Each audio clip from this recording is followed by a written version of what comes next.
Assalamualaikum warahmatullahi wabarakatuh. Perkenalkan, nama saya Muhammad Wahidi dengan nomor NPM 4118 2191 240 104, Fakultas Ekip, Prodi PJKL, Reguler C. Yang terhormat kepada Bapak Dani Nuryadi MPD selaku dosen matkul mata kuliah ilmu koal. Di sini saya ingin mempresentasikan materi yang berjudul ergosistema dan metabolisme energi. Lanjut saja kita masuk ke pembahasannya, yaitu pembahasan pertama, ergosistema dan metabolisme energi. Memahami pengertian dan konsep dasar ergosistema, dan yang kedua definisi ergosistema, yang ketiga komponen ergosistema, yang keempat pengertian dan konsep dasar metabolisme energi. Yang selanjutnya peran metabolisme energi. Yang selanjutnya lagi peran metabolisme dalam kehidupan, interaksi dan dampak lingkungan, dan yang terakhir kesimpulan. Baik, langsung pembahasan pertama, ergosistema. Ergosistema adalah istilah yang digunakan untuk menggambarkan hubungan dan interaksi antara manusia dan sistem kerja atau lingkungan kerja mereka. Konsep ini menekankan pentingnya menciptakan lingkungan kerja yang mendukung kesejahteraan fisik dan mental pekerja, serta meningkatkan produktivitas dan efisiensi dalam ergosistema. Berbagai elemen seperti desain tempat kerja, alat kerja, dan teknologi harus disesuaikan dengan kebutuhan dan kemampuan manusia agar dapat mengurangi resiko cedera dan meningkatkan kenyamanan. Ergosistema juga melibatkan analisis ergonomi yang mencakup penilaian postur tubuh, beban kerja, dan faktor lingkungan seperti pencahayaan dan kebisingan. Tujuan utama dari ergosistema adalah menciptakan sistem kerja yang seimbang dan harmonis, di mana para pekerja dapat beroperasi dengan optimal tanpa mengalami stres atau kelelahan yang berlebihan. Dengan memperhatikan prinsip-prinsip ergosistema, organisasi dapat menciptakan lingkungan kerja yang lebih sehat, aman, dan produktif. Selanjutnya, definisi ergosistema. Ergosistema adalah istilah yang menggabungkan konsep ergonomi dan ekosistem yang merujuk pada pengaturan lingkungan kerja yang dirancang untuk meningkatkan kenyamanan, efisiensi, dan produktivitas pengguna. Dalam konteks ini, ergo atau mengacu pada ergonomi yaitu ilmu yang mempelajari interaksi antara manusia dan elemen-elemen lain dalam suatu sistem yang bertujuan untuk mengoptimalkan kesejahteraan manusia dan kinerja sistem secara keseluruhan. Sementara itu, sistema yaitu merujuk pada sistem atau lingkungan kerja sebagai suatu kesatuan yang saling berinteraksi. Ergosistema menekankan pada sistem atau lingkungan kerja sebagai satu kesatuan yang saling berinteraksi. Faktor-faktor fisik, fisiologis, dan sosial untuk menciptakan lingkungan yang mendukung kesehatan dan kesejahteraan pekerja, sekaligus meningkatkan efektivitas operasional. Selanjutnya, komponen ergosistema. Ergosistema adalah konsep yang menggabungkan ergonomi dan ekosistem dalam suatu lingkungan kerja atau sistem. Berikut komponen utama dari ergosistema yaitu yang pertama, manusia. Fokus utama dari ergosistema adalah manusia sebagai pengguna. Pentingnya untuk mempertimbangkan kebutuhan fisik, kognitif, dan emosional individu dalam merancang lingkungan kerja yang optimal. Yang kedua, lingkungan fisik. Nah, di lingkungan fisik ini mencakup tata letak fisik, tempat kerja, termasuk peralatan, furnitur, dan ruang kerja. Desain yang baik bertujuan untuk meminimalkan stres fisik dan meningkatkan kenyamanan serta efisiensi. Yang ketiga, teknologi. Alat dan perangkat teknologi harus dirancang dan diatur sedemikian rupa agar mudah digunakan dan mendukung produktivitas tanpa menyebabkan kelelahan mental ataupun fisik. Yang keempat, proses kerja. Nah, di proses kerja ini perlu diatur dengan cara yang efisien juga untuk mengurangi beban lingkungan kerja yang tidak perlu dan memungkinkan interaksi yang harmonis antara manusia dan teknologi. Dan yang kelima, lingkungan sosial dan organisasi. Di aspek ini melibatkan hubungan antar individu dan budaya organisasi yang mendukung kerjasama, komunikasi, dan kepuasan kerja.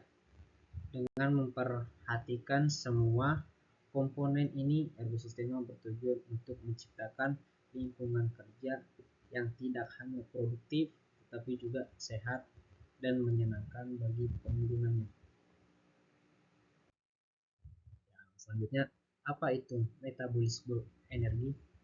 Metabolisme energi adalah serangkaian proses biokimia yang terjadi di dalam sel-sel makhluk hidup untuk mengubah nutrisi yang kita konsumsi menjadi energi yang dapat digunakan oleh tubuh. Nah, di proses ini melibatkan dua tahap, yaitu katabolisme dan anabolisme. Katabolisme ini adalah proses pemecahan molekul-molekul besar seperti karbohidrat, protein, dan lemak menjadi molekul-molekul yang lebih kecil, melepaskan energi dalam bentuk ATP atau adenosine triphoshate. Sebaliknya, anabolisme. Nah, di anabolisme ini adalah proses di mana energi yang diperoleh dari katabolisme digunakan untuk membangun dan mensintesis molekul-molekul kompleks yang diperlukan oleh tubuh seperti protein, asam nukleat.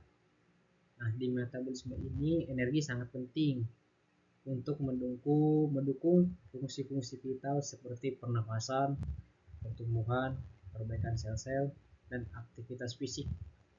Tanpa metabolisme energi ini, tubuh tidak akan mampu menjalankan aktivitas sehari-hari dengan optimal. Selanjutnya, apa peran metabolisme? Nah, metabolisme energi memegang peran yang sangat penting dalam tubuh dengan mengubah makanan menjadi energi yang diperlukan untuk berbagai fungsi seluler. Dalam proses ini terjadi sejumlah reaksi biokimia yang kompleks seperti glikolisis, siklus asam sitrat, dan fosforilasi oksidatif. Nutrisi seperti karbohidrat, lemak, dan protein dipecah menjadi ATP atau adenon trifosfat yang menjadi sumber energi utama sel. ATP ini digunakan untuk aktivitas tubuh termasuk kontraksi otot, sintesis molekul baru, dan pemeliharaan suhu tubuh.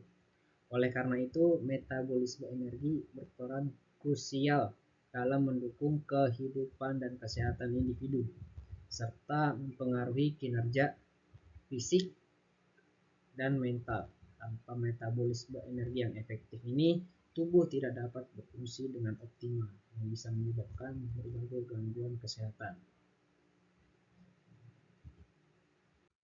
Selanjutnya, peran metabolisme energi dalam kehidupan.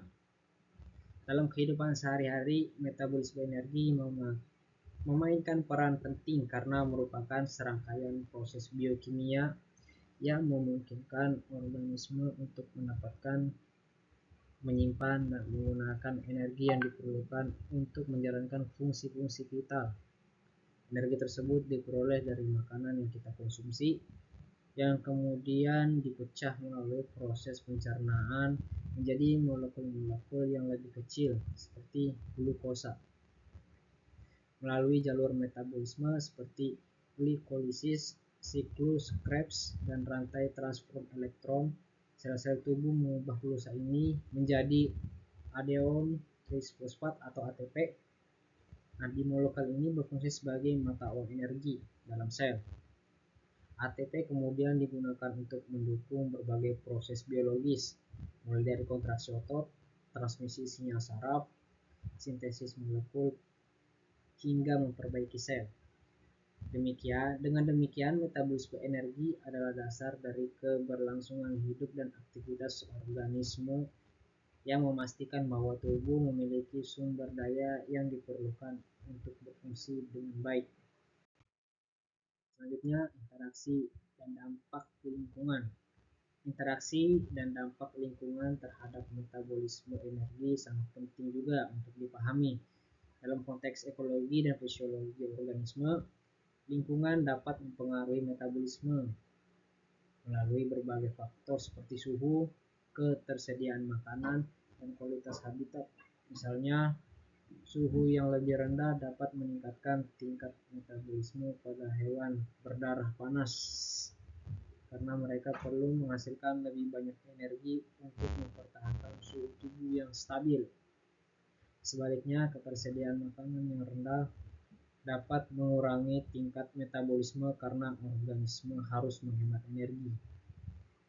Selain itu, polusi dan perubahan lingkungan lainnya juga dapat mempengaruhi efisiensi metabolik dan kesehatan organisme. Interaksi ini menunjukkan bahwa organisme harus beradaptasi dengan kondisi lingkungannya agar dapat bertahan hidup dan berkembang biak secara efektif. Adaptasi ini dalam bentuk perubahan perilaku, fisiologi ataupun morfologi yang mempunyai kontribusi dalam kemampuannya untuk mengelola energi secara efisiensi dalam lingkungan yang berubah-ubah. Selanjutnya masuk ke kesimpulan. Kesimpulan dari materi ekosistema dan metabolisme energi yaitu dapat dirangkum sebagai pemahaman tentang bagaimana tubuh manusia mengelola dan memanfaatkan energi untuk menjalankan berbagai aktivitas fisik. Ekosistema merujuk pada sistem kerja yang melibatkan otot, tulang, dan sistem saraf untuk menghasilkan gerak. Dalam konteks ini, metabolisme energi memainkan peran penting dengan mengubah nutrisi dari makanan menjadi energi yang dapat digunakan oleh sel-sel tubuh. Di proses ini melibatkan berbagai jalur metabolik seperti glikolisis, siklus Krebs, dan rantai transfer elektron yang semuanya berkontribusi pada produktivitas ATP. Sumber energi utama bagi sel, keseimbangan yang baik antara asupan energi dan kebutuhan energi sangat penting untuk menjaga kesehatan dan kinerja fisik. Dengan memahami hubungan antara ergosistema dan metabolisme energi, kita dapat lebih efektif merancang program latihan dan pola makan dan mendukung kesehatan dan kebugaran secara keseluruhan. Demikian presentasi dari saya, kurang lebihnya mohon dimaafkan. Wabillahi taufiq wal hidayah. Wassalamualaikum warahmatullahi wabarakatuh.